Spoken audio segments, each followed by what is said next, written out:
As the clock ticks down to Christmas, PITX is burning the midnight oil with round-the-clock operations to make sure no traveler gets left behind. From drivers to conductors, many are sacrificing their own Noche Buena, putting passengers first and going the extra mile to bring Filipinos home for the holidays. Patrick De Jesus reports.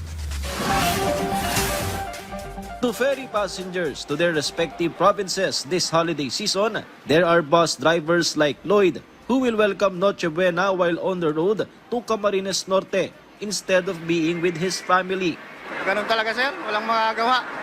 Biyahe, para sa pasahero. Kahit di makauwi, mayatid lang sila. Helping them are conductors like Ronald. In his 3 decades in this line of work, being away from family every Christmas has become part of the job. Paano kayo babawi sa pamilya nyo after ng Pasko? Ay, napadala na lang sir, napadala na lang. Napadala na lang ng panggastos. Pamasko? Ng panggastos. Panggastos. Hindi ko po alam kung makauwi sir ng bagong taon kung walang biyahe. Lagi po kaming nandito para mag-alalay sa aming mga pasahero. Alalayan, sundin at pangalagaan. Yan po ang obligasyon namin sa kanila. Since December 19, the number of passengers at the Parañaque Integrated Terminal Exchange or PITX has surged to over 1 million.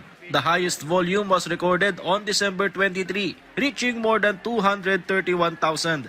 Even on Christmas Eve, many are still rushing to get home. As a result, strict security measures continue at PITX, where even large pieces of baggage are inspected with the help of deployed canine dogs. Many prohibited items were also confiscated, such as bladed weapons and flammable items like an LPG tank carried by a passenger. Hindi nyo alam na bawal yun? Hindi po. Ha? Hindi po. Ay, hindi. No. Pero para saan nagagamitin yun? Sa bahay po. Sa bahay. Pero okay lang naman sa inyo na naiiwan na yun dito, kumbaga na-confiscate. Opo, wala na tayong magagawa eh.